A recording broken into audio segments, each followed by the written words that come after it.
Going live in 5, 4, 10 minutes later. We're gonna blow up YouTube. I don't know if this content might be addictive for 6-year-olds. Yeah, right. Okay. That should be it. Okay.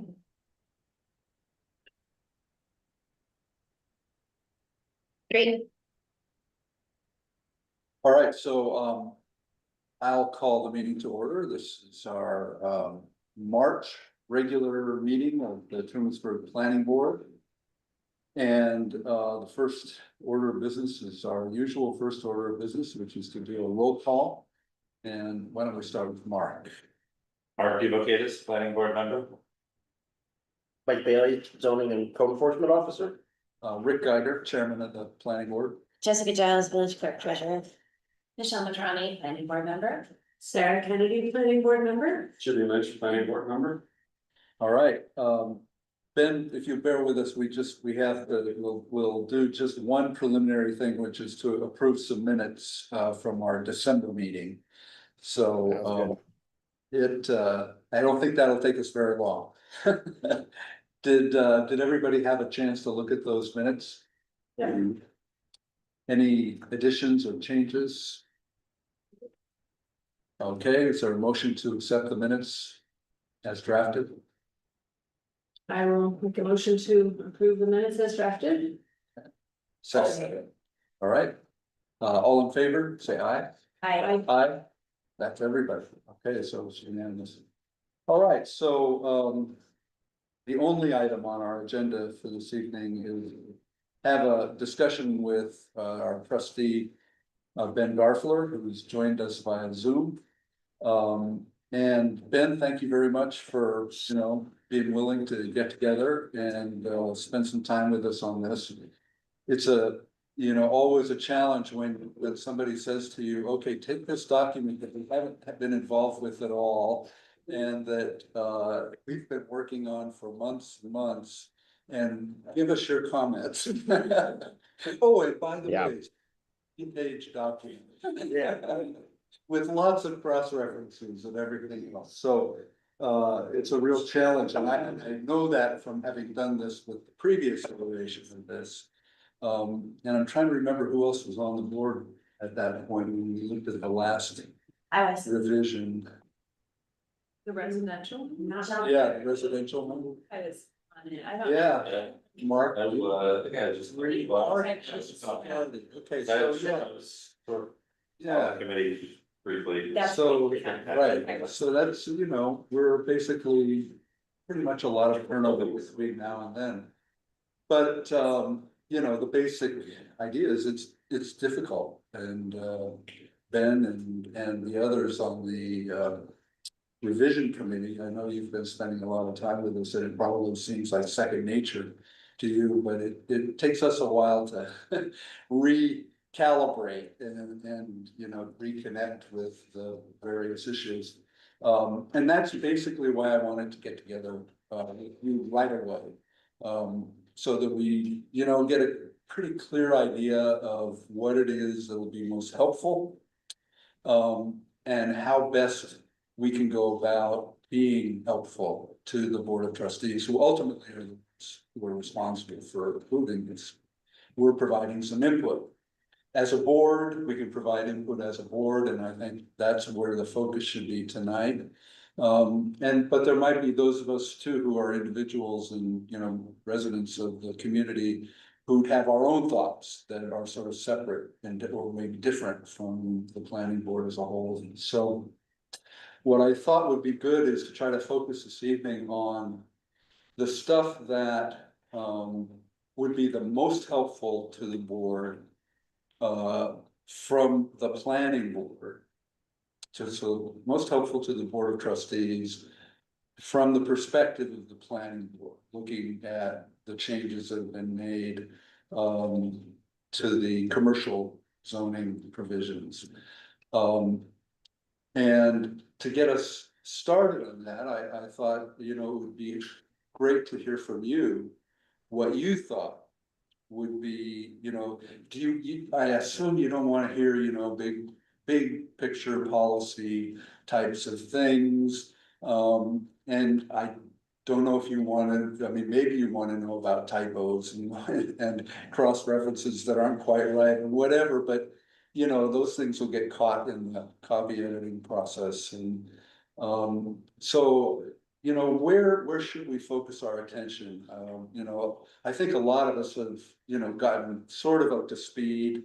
And we've looked again at, the comprehensive plan and we've looked at the old zoning ordinance and as best we can, try to, figure out how the new changes are gonna fit in. But if it was you deciding what would be most helpful to you in a really short period of time, what would be the most helpful things that we could focus on for you? Yeah, no, I appreciate that. I appreciate the framing too, and I'm gonna make sure I can continue to see you folks and not just see me on Zoom. There we go. All right. And it's a great question. I think when I think about, where your expertise lies, it's in having heard site plan reviews and other sorts of questions that have come before you.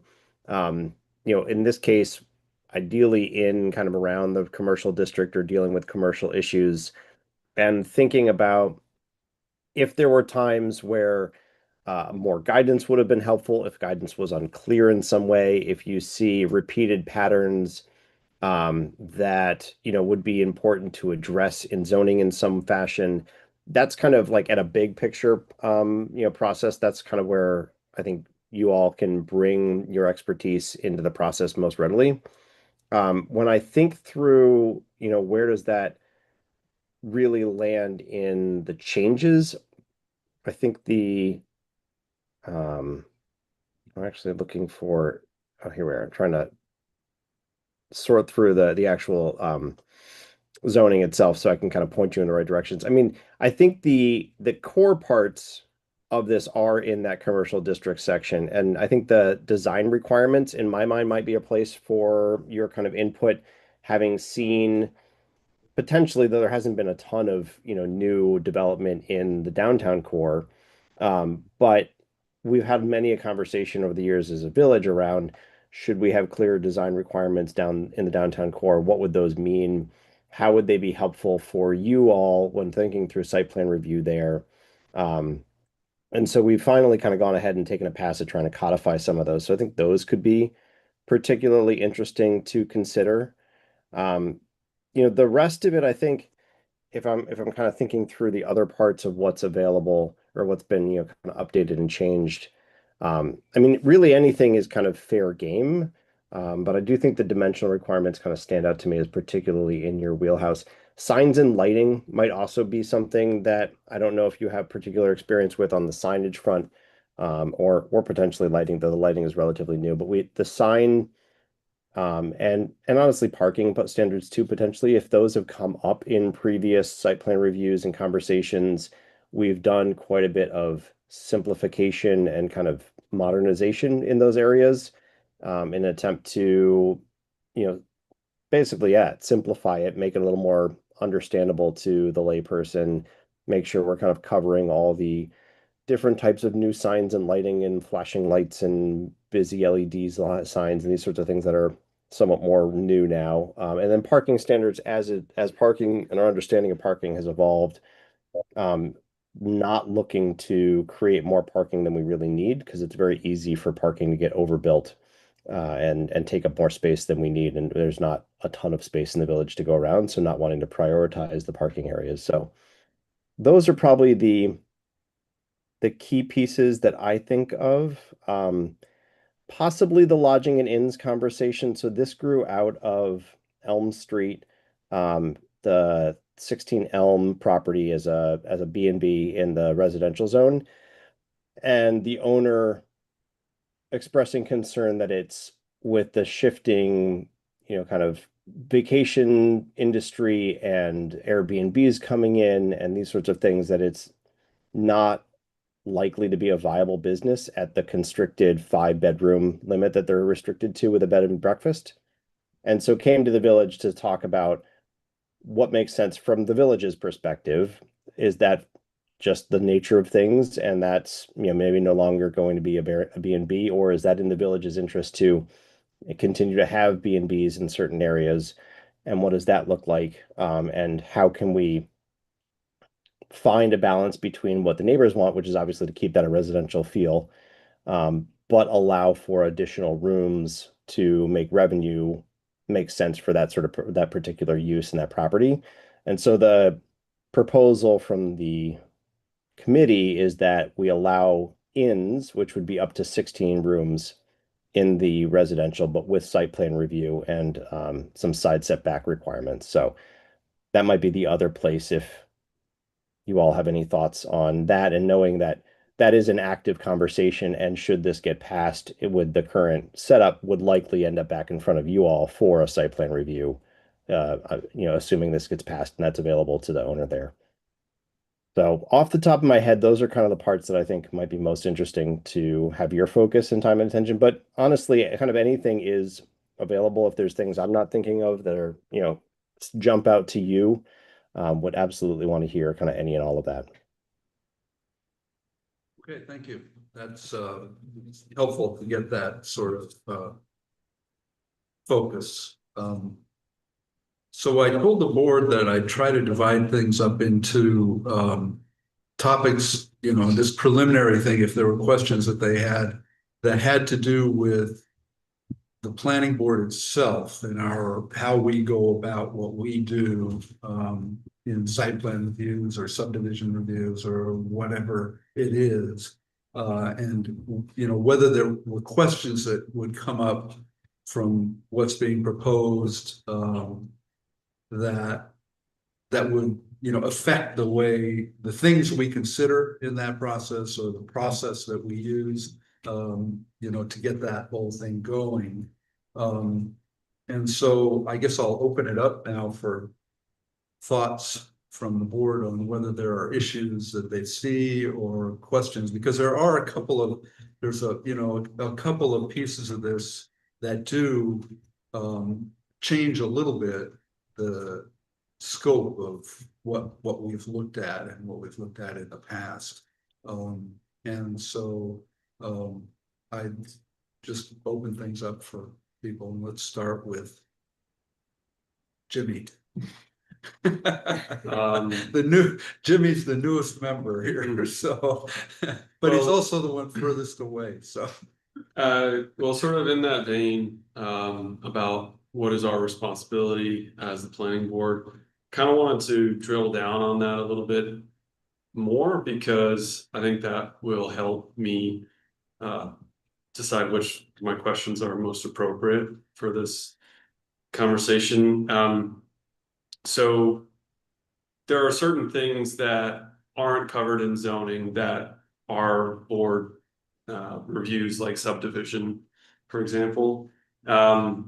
But basically, I'm trying to understand the main purpose of the planning board. Obviously, zoning has clear rules to follow, and if those rules are not followed, they require a zoning variance to be pursued. Does the planning board just provide another opportunity for public comment on these types of reviews? Like, why should it have to do both zoning and zoning? And that's where I'm sort of getting at, like, what is our role as the planning board? What are we looking at that maybe zoning isn't looking at, if anything? And then something that's come up with one of the Main Street buildings in construction right now is we've been monitoring existing construction for significant alteration from construction drawings, and we have the opportunity to basically reopen site plan review, which I think is a valuable, obviously working closely with the code enforcement officer. So besides subdivision and monitoring existing construction for deviation, I just wanted maybe one or two people's take on what our role is, so that I can ask questions like very specific to that role. sure. I think I can probably about as well placed as anybody to give you a quick answer to that. that's a question that comes up a lot with applicants, you know, it's, well, wait a minute, you know, I've gone through the zoning thing. I've got these variances, you know, I'm in compliance Mhm. here. What's this site plan review process Right. now, you know? And I basically have to explain, well, yeah, it's not part of the zoning, it's sort of completely separate. Mm. It has a totally different set of standards for when it applies. We can't do anything on a site plan review until all the zoning and all the permitting issues have basically been taken care of. And then for projects that reach a certain sort of threshold of bigness, I'll say, Mhm. then there's a whole different set of considerations that start to have to be taken into account, and that's what the site plan process is. One of the ways we get at the things that are important, you know, in the bigger projects that aren't just sort of simple, you know, setback changes or things like that, is that, you know, we have, there's just more to look at.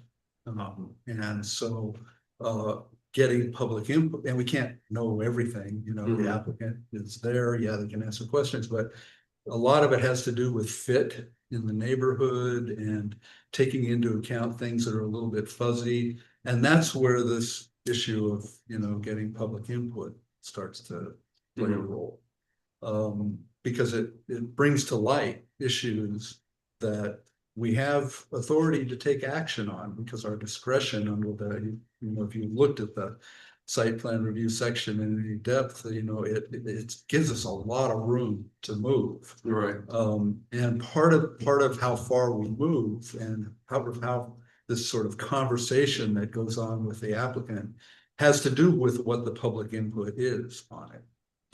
And, you know, so that is a big part of the difference. I mean, there's public input on zoning decisions as well. Yeah. But the range of things that they're looking at are much more limited. Our scope is much broader when we look at the bigger projects, when we look at most of the commercial projects, if it involves changing the footprint of their situation in any way, triggers site plan review. Right, right. And that, you know, but for residential kinds of things, it's only the bigger projects that even really ever get to us.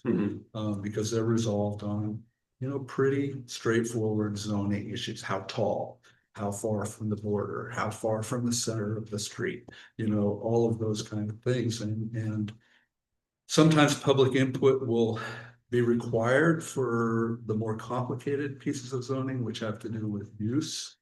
You know, when somebody's proposing to change a use of a particular piece of property, you know, it gets a lot more complicated, and public input is, I think, probably much more significant in that case. But, you know, I don't know if that answers, it's a really quick summary, you know, but it's a second layer, more in-depth layer designed to handle projects of more complexity. Yeah, I think the broadness is what sort of was challenging for. Yeah. And then we can reopen it, you know, I mean, there's lots of things that happen, you know, reflecting the fact that, you know, you get a project like one East Main, you know, that she's turning on a dime.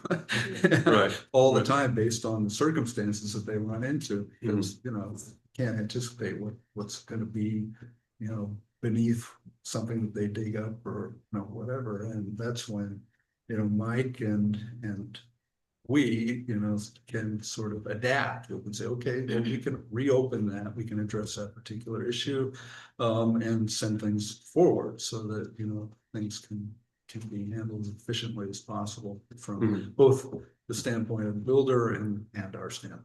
yeah. So.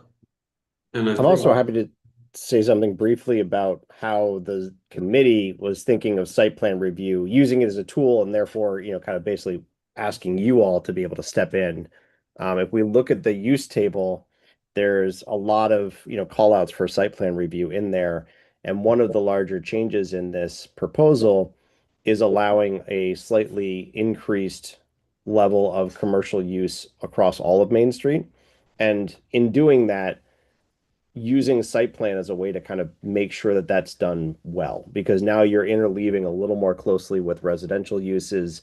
There's likelihood to be a little more, friction there. And so if someone were to, this gets passed and someone were to say, want to have a small restaurant somewhere on Main Street away from the downtown core, now that might be something that's, a more like medium-sized use, but in a more residential area. Therefore, in the committee's perspective, might be a good candidate for site plan review and therefore come in front of you. So that, yeah, just from the committee's perspective of how we're thinking of site plan review as a tool, it really is to bring in where these uses are likely good and are allowed, right? Well, site plan review is not there to deny a use. It is an allowed use, but it is allowed with some concern and some question. And so, leaning on your process in this board to ensure that there's buffers or landscaping or, parking and noise are considered, or whatever the concern might be for a particular use,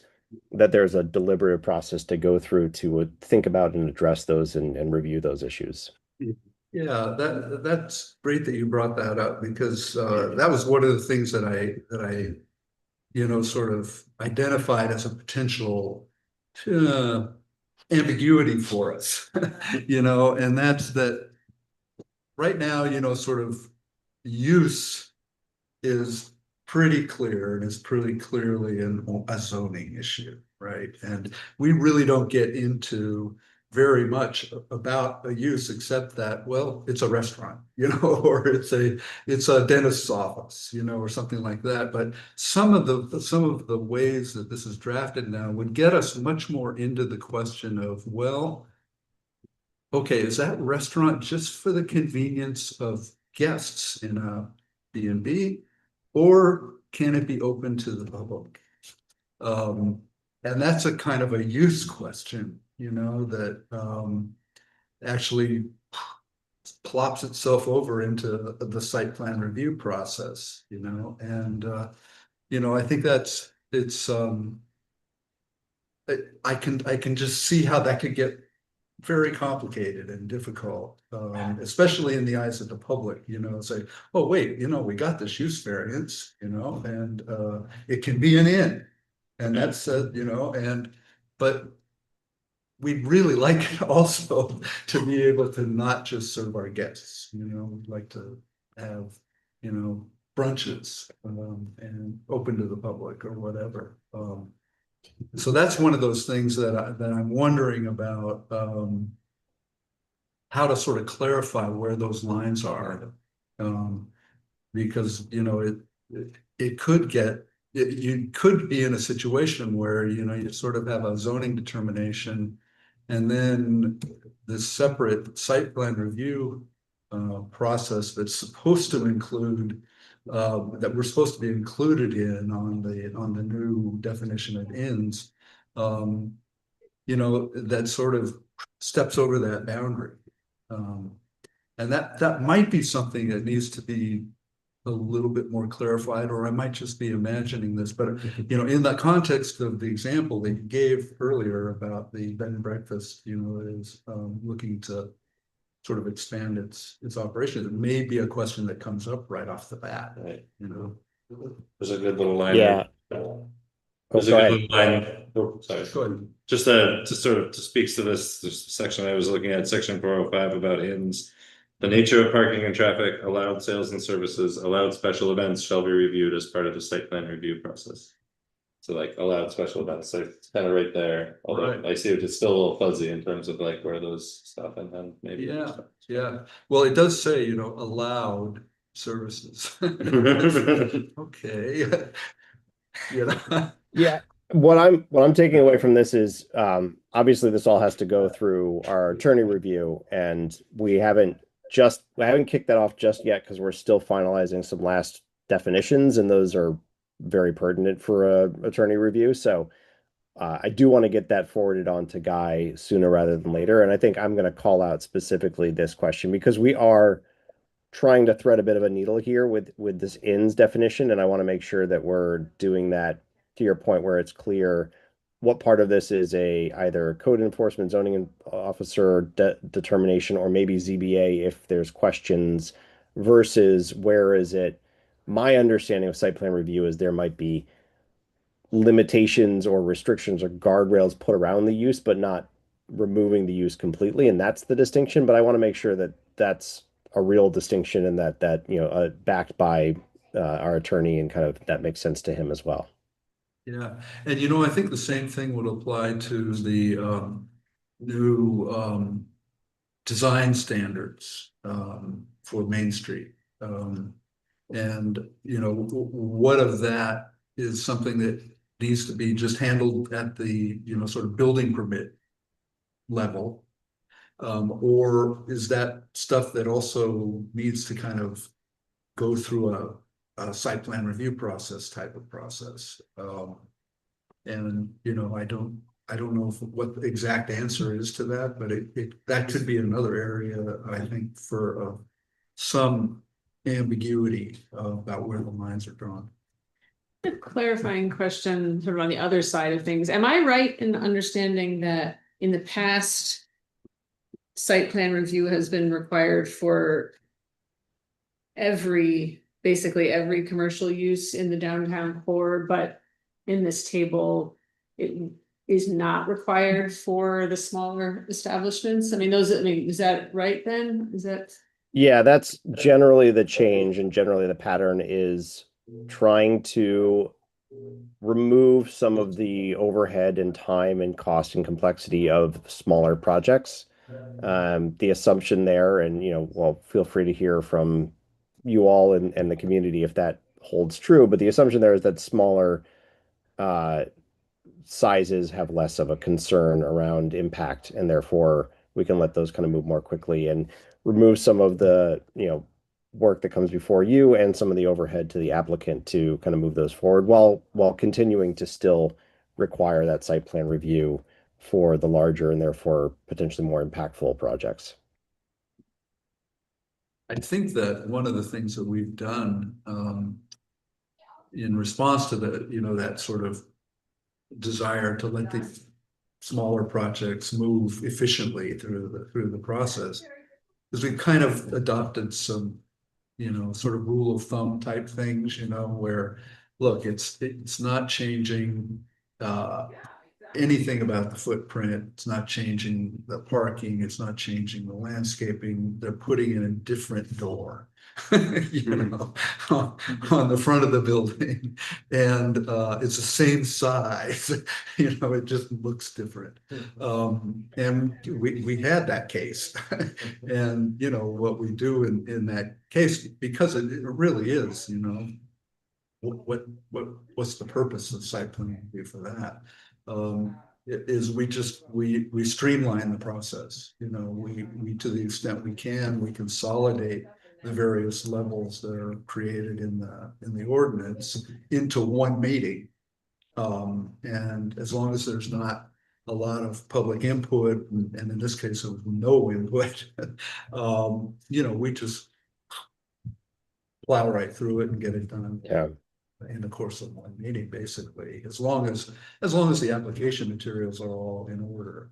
So I think there's virtue in trying to make this efficient for projects that really aren't having any impact when you get right down to it. And that any impact that's not actually improving the situation. I don't know. It's hard to codify that. Because it does depend a little bit on how the public reacts. So, it's a little bit more difficult than just changing, but I do think, some kind of a streamlined process for site plan review would be good. I actually think that was the intent in the original zoning ordinance change.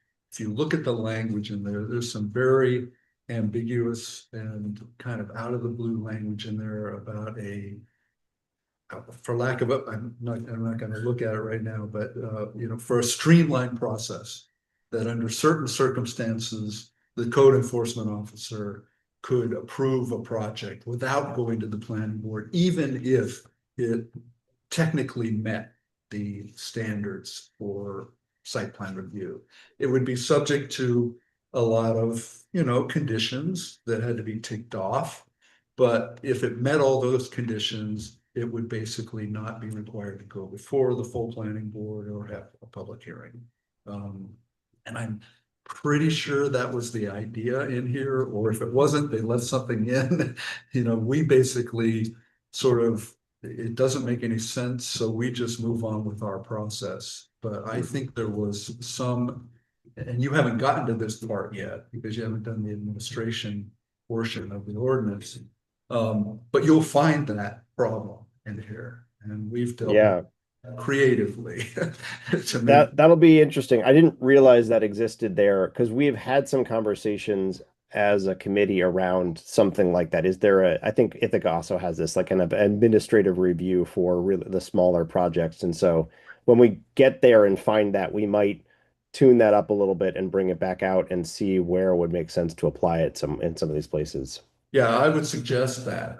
I think it would be a really good thing to do, and that way we wouldn't have to sort of be creative about how we handle these projects to make them more efficient for the. Although in this version, we don't have to do anything because they don't require site plan review for the small ones. Well, That's one way to make it easy. Yeah.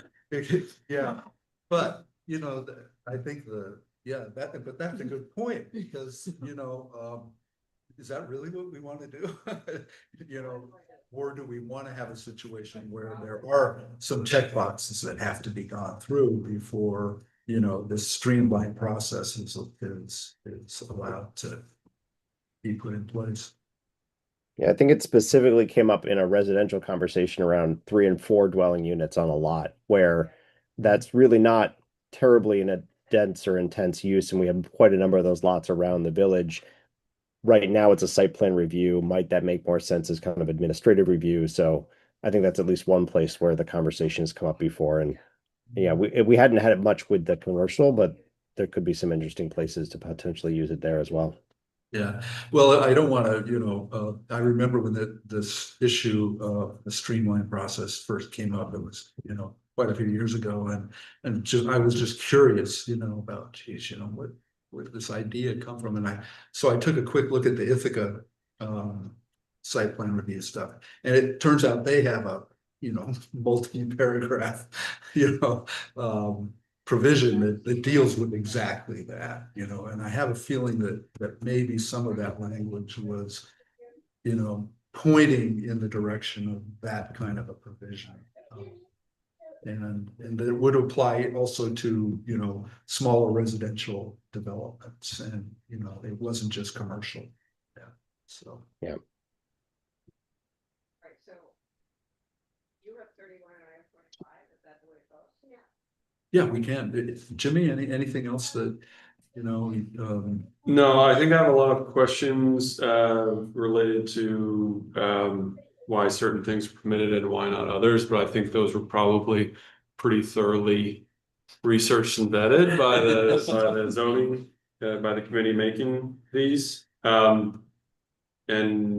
I think what I'm hearing is that an applicant could meet, for example, all of the design requirements established in these tables, and yet the planning board might still say, hey, because of the context of this particular situation, we are asking that you meet this extra criteria for these reasons.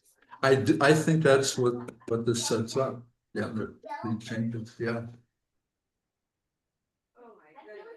So no further. Okay. All right, our representative to the zoning. Yeah, I went to my first meeting. So Sarah, What are you asking of me? any of the things that Oh, well, you would like answers to from Ben? I don't know if it needs to be from Ben or if it could be from you, Rick. I wasn't sure what the alterations of existing structures going from being a special use permit issued by the Board of Appeals to a site plan review. I don't know, I couldn't really think of like whether we've just what the implications of that are and if we've had those kinds of cases before. Yeah, Like- not that much to my knowledge, but I did notice that change and I sort of thought, well, okay. Yeah, the special use permits are kind of a little creature unto themselves, but Ben can probably talk I more feel like- about. Yeah. It's Yeah, unclear to me what that means, so I don't know what the consequences are. I can say in general, without getting too deep into the weeds of site plan review versus special use permit, our attorney's perspective is that special use permits are a more confusing and less useful tool than site plan review, kind of in any and all cases. And so his strong urging has been to just progressively move those things over to site plan review wherever we're seeing a special use permit. And so that's basically what we've been doing as we've been going through and finding them and noticing them, converting them to a site plan review. But I think to Rick's point, I can't recall much in the way of this being required. So I think it's more of just a tidying house rather than we think there's a clear problem here that we're trying to address. I don't think I have any other questions. Michelle. Oh, Go ahead. Jim. Sorry, on that point. Section 211, which is right underneath the section that Sarah just mentioned. That covers, like, for example, if I had a non-conforming. If I had a structure that was used for something that's not conforming to the current zoning, and I wanted to make improvements to it. Do I just need to do a site plan review, or do I also need to go through the building permit, zoning, variance process as well? I hesitate to give an answer without more detail. My understanding is well, actually, so it's been a minute since I read section 211. So maybe the right answer here is, could I get back to you? And or it might be really honestly a zoning officer kind of question and conversation, to be honest. It really is gonna depend on what it is. And I think that, I mean, one thing to remember is before site plan review can happen at all of the zoning and permitting issues have to be resolved. Okay. And so, and that includes use variances, that includes area variances, includes special permits, and includes DEC permits, all that stuff. And so it sort of, if all that is done, then the issues that are left for site plan review are pretty clear. Yeah. Usually. Yeah. And I think reading this section briefly, just as we're talking, I think this is really just saying when there are questions about non-conforming uses, is it valid or not? Has it been enlarged in some way that wasn't allowed or shouldn't have been allowed, or so on and so forth? That's a zoning thing. It goes to the code enforcement. It goes to the zoning board of appeals. So this is not really saying what happens or not. It's kind of just laying out what's the appeals process when there's a question here. Yeah. I don't really have any questions. It's kind of like to your point, like it depends on what it's going to be. We have done pretty simple things since I've been on the planning board. Like it's all been really straightforward. Nothing's been, not a lot of public input about anything we've been doing, except possibly Phil McGuire's project. But they've been so good about like taking public input, I believe, and like just working with us. And so I've learned probably more from working there. I think I'll have more questions, when something comes up. I love, what I looked at here seems reasonable, in line with the comprehensive plan, which I support. I like that table where we know like, oh, site plan review or no, or, I appreciate that, like streamlining things. So, I defer to the committee's expertise and yours as well. So I just feel like I don't really have any questions, unless something is put in front of me. And then I feel like I have got better guidance now with this. So I appreciate all the work that's been done on it. We're very proud of that table. Yes, That's- I like it. That was not an easy table to put Right. together, I'm sure. I like It's always hard when you change tables. I do like the idea of thinking forward. I think you had said it in that YouTube video, like thinking like 50 years ahead and thinking about what could possibly happen on Main Street, you know, as far as creating businesses and yeah, it's just interesting to think how our village might grow in a way that's you know, still you know, preserving its character and but making sure we still have like economic vitality here.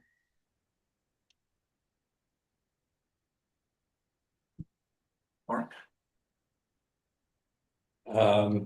Yeah, thanks for all the work and the really good preparatory materials that made it pretty easy to go through and find changes and find sort of the nature of the discussions that were going around the changes. So I don't have a lot of questions on that. Seems like a good process.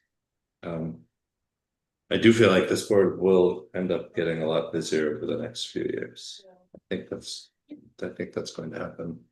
I was wondering, just from the we were talking about site plan review versus the special use. Was it the special use permit that was sort of it's not being phased out completely, or is it kind of, are you trying to make it go? We're working towards that. I think the last bit will still, there's probably some uses still in the industrial zone, so we'll have to work through that period, but the intention is to remove special use permits completely. How does that change the applicant's experience of the whole thing in general? There probably were honestly some points where they had both a special use and a site plan review, which was probably even more confusing and didn't actually add any layers or real protection for the village and for residents. So if that was the case, then it'd just be simplified. Otherwise, it would be going in front of this board for a site plan review versus kind of going in front of the CBA for a special use permit adjudication, or kind of whatever that process looks like. But still, at the end of the day, it's kind of an extra level of review either which way. So hopefully it's not too terribly different, but it does keep it in front of your board. You become more familiar with that process, and I think it does give the village a little more flexibility. As we were talking about, there is a lot of leeway within the site plan review process for you all to decide, you know, what makes sense to apply or approve in whatever way that looks like. Yeah, I didn't have anything really specific. I noticed the addition of the prohibition on flashing lights, which I appreciated. Yeah. Yeah, there's a couple of sign things, billboards also, that not that we have Yeah. them, but we hadn't actually apparently regulated them out. So that's nice to add in. So there were some good things to go through. A lot of this, just kind of as background, a lot of this is driven by kind of model ordinances and laws from the American Planning Association. So it's a huge benefit to have their expertise that we can rely on and kind of use that as a basis to modernize a lot of what we're trying to do here. Okay, well, let me add my thanks to you and the committee for this. This is hard, intense work and very complex when you start messing with stuff like this. One thing I would just like to reiterate is I think it's worth looking hard at you know, the point that Sarah made about in the use chart, you know, this notion that small professional services and small personal care services and small retail sales and services and small sports and entertainment venues are just automatically permitted in the commercial, in the mixed use neighborhood. Or even in the downtown core. I think that you should think about that, just based on size, really. And I think that goes to what I was saying before about the streamlined process, that has some standards to it as well that have to be ticked off before something actually qualifies for that streamlining. I think that's the thing that probably stands out the most to me. I'm just a pretty quick review of it, over the last couple of weeks. And to that end, Oh, I appreciate that. Oh, go ahead. you finished because I was going to change slightly. Oh, okay. I was gonna say, I appreciate that. That's actually very good feedback. And I mean, the use table has a lot of work put into it. And it also is the place where candidly, I feel like there's the most judgment calls kind of made. And I'm not convinced we have all the right details and made all the right calls there. So I really appreciate that point. I think that's something we can consider in much the same way we left site plan in for 3 and 4 unit buildings and residential with an eye towards eventually streamlining that. Probably better if that's the path we want to go forward with a lot of these, to leave that site plan review in for now, and then we can simplify it later. It's a little easier than dropping something and then bringing it back, and that can add some kind of confusion down the road. Yeah. Appreciate that. And the reverse of that, I was just looking through some of these large eating and drinking establishments are currently not permitted in the neighborhood mixed use area. Anything above, I think it was 1,500 square feet, which is like 120 people seating. And I'm wondering, should that be allowed to at least be brought in front of the planning board as consideration, or should that just flat out not be allowed? Because I can't imagine that our downtown area, unless buildings are rebuilt, that we could accommodate those larger facilities. And if those larger facilities can't be accommodated downtown and they can't be accommodated in the neighborhood and mixed use, does that just mean they have to go into the town? Which, maybe that is what we want, and maybe that's fine, and maybe that's the intent behind not including them on this table. But just thinking about that as well. Yeah, I appreciate that. And that could also lean towards maybe playing with the square footage numbers, maybe just as much as the what's available versus site plan review. Those numbers came largely from looking for like breakpoints in building code in some fashion or another. Sometimes that's based on the number of people, and maybe interestingly enough, the number of bathrooms was a way to kind of consider where are their breakpoints. So we're trying to anchor these things on something tangible other than kind of just putting our finger in the air. But I'm again not convinced that we have the absolute right number here. So that's an interesting perspective to kind of keep noodling on where are those breakpoints. Please. I just interject a restaurant perspective on that. So 120 bodies at Four Tops is 30 tables. And Maxie's Supper Club in its primary dining room, not the bar, has like 12 tables. And so if you think about the amount of volume that 30 table restaurant is, that's big. Yeah, it's kind of hard So to I don't envision. live next to that street, Yeah, on Wig Street. right, in a residential neighborhood, right, so I'm not. Yeah, no. But if I were living on Main Street, it's something to consider. It is a lot of cheese. What's that? Falls is huge, yeah, and the traffic there is huge. Yeah, for sure. Yeah, right.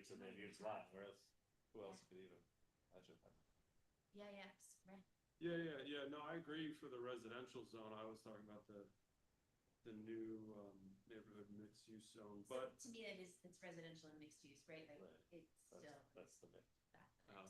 I keep thinking mixed use like apartment buildings with like storefront underneath.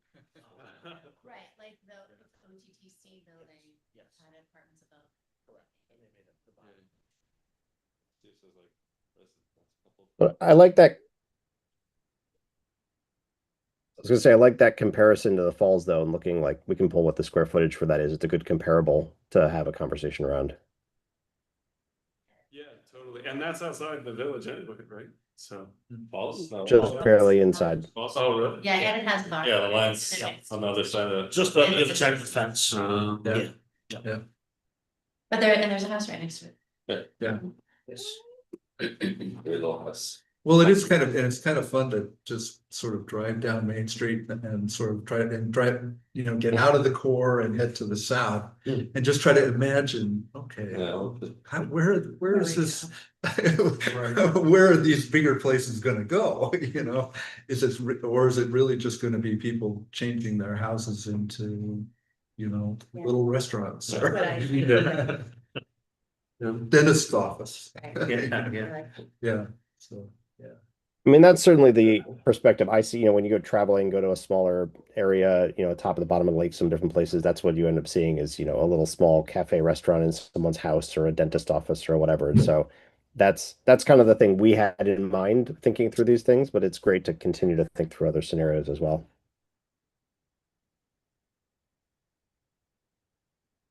right, anything else? Well, Ben, okay, that's great. It was really wonderful to have your input, and we'll try to be, you know, constructive and put together something that the committee and the board of trustees can, you know, hopefully find useful. I appreciate it. And I already took some good notes tonight, so even this was very helpful, but I appreciate anything else you want to forward our way. You were targeting having the planning board feedback for May meeting? That's the goal, yes. Yeah, so we have another meeting before then, if needed, and but we'll, after we let Ben go, we can talk about how we wanna, you know, put things together. But one more thing I wanted to do too was invite Mike to add anything from your short experience with Yeah. site plan reviews. No, I things like that. read all the comments, and things look like it's gonna be, you know, streamlined nicely. I know how the tables can get confusing. Uh-huh. And a lot of questions arise as to what can I do, what can I do, and Right. and a lot of people are looking around going, is it yours, but it looks good. Yes, Okay. I have no concerns, yeah. And one final chance, Jessica. No, if that's you it. have any- You've had as much experience at this as anyone else, so. Go hang out with your family, Ben. Yeah, go down to Waterside. Thank for you. us. I was in the pool this afternoon. It was lovely. Good for you. I wasn't. All right. Well, thank you all. Thanks, Thanks, Ben. appreciate the time. Right. So, I don't know, but I kind of want to give this a little bit of thought about how we might move it forward.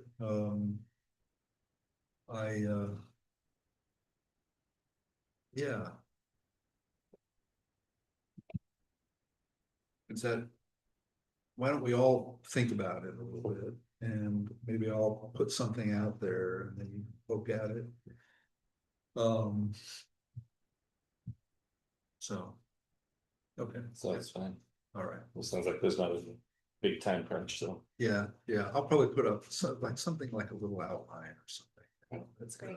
Maybe touching on some of the key themes that we had here tonight. And then, you know, we should have plenty of time to, you know, take a little bit more of a fine tooth comb to it, to the overall thing.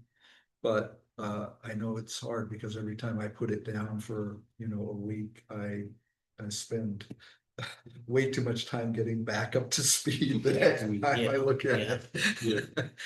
And so, you know, there's a part of me that just wants to sort of dive in and get it done, but a part of me too just wants to let this sort of percolate. We've got a little bit of time to do that. So the May board meeting, village trustee meeting, they'll potentially set a public hearing date. Yeah, I would assume that's the case. Yeah, so that would be June public hearing, but they could move. Depending upon the comment to ratify it, in June. Well, and That'd be quick. CPZRC may want to make changes to. Yeah, Before that, So, It has to go through like a county review and an environmental review too, right? First, before it goes in front before of the the board, the board.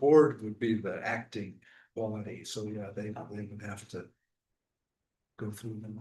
Yeah. So is it 60 days? So maybe I jumped a piece there. Maybe they get 60 days to, the other stakeholders have 60 days to reply. Can't remember if it's 30 or 60. Yeah, I don't think it would, I mean, June would be that's accelerated. I don't actually know that that's gonna Right. happen. Because I think the board will have, trustees will have questions. yeah, but you're right, there's some timing stuff there that will extend it out because they'll have to link themselves with the agency and, you know, do all that stuff. I can't remember. Yeah. That's true, yep. So we're gonna have plenty of time to do this, but I just soon get something. Cranked out. You know, maybe for us to take a look at our next meeting, if people want to, and then. Have it done. After that. Does part of that outline that we're putting together, does that include, do we have to rewrite? The site plan review section 912, and instead of saying the following shall be subject to site plan review, we just say like, refer to the table. Well, I do think that some kind of a reference, a cross-reference to Yeah. that might be required, because that's the defining paragraph for our jurisdiction. Right? Right. I think Here's this is where what- their yeah, process gets tricky, because they're doing it in the chunks, and the administrative Right, parts of this is gonna happen like after industrial, and then it's like Right. overlay districts and that section, but some of the. There's. I got you, so I'm reviewing all the sections, but they've only gone through sections, blah, blah, blah, Yeah. through blah, blah. but it could be something as simple as saying, here's site plan reviews jurisdiction.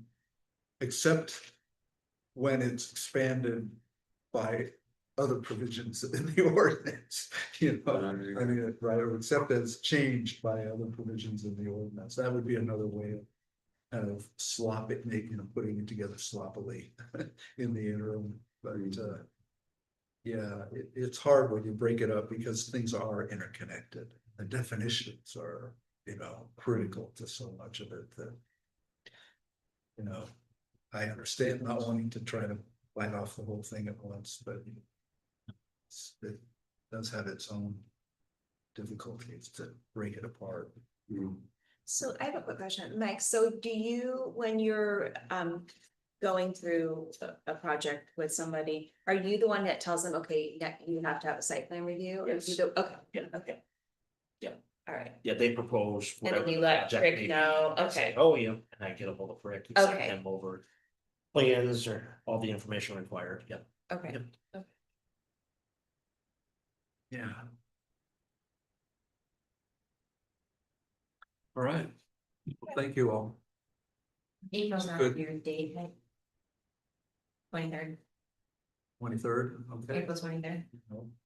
That's our next meeting. Day- Okay. Yeah. Have that It's down. fun. We have like, there's 5 Thursdays and. It's the day of my birthday. Oh, everybody's birthday this year. It's always Earth Day. Earth Day is April 22nd. Oh. It hasn't always in my lifetime been. No, right, Earth Day, right. but Yeah. For the last several decades. One more, sorry, let me just one more question. If, say, like a small, like under 300 square foot. Eatery is just permitted in a couple of those districts, could it be with different? Requirements for it, though? I mean, like, if the use is permitted, but if you're in the mixed use district, could there be more? Like stringent default requirements of it such that. I think that's what, in fact, I think that's what they've done with the Yeah, there might be design. some in there, I don't The know. design, Okay, the design section does exactly that, except only with respect to design, but I could see, Cause it, you know. I mean, I can imagine a world in which we really just didn't have to look at certain things, cause it's like, if that's a permitted use and you followed all the rules, like, what are we adding to that? And it feels kind of.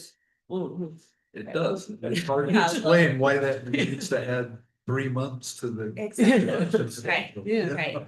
Yeah. Yeah. All right, okay, well, we need a motion to dismiss, I guess. I will move to. Oh, not dismiss, to adjourn. I know it's- Fine. To adjourn the meeting. All in favor? Aye. I think it's second. Anybody second it? Second. See, kind of second. Rick's too, his head's still in there, I was thinking about the outline. All right, well, thank you all. Thank you.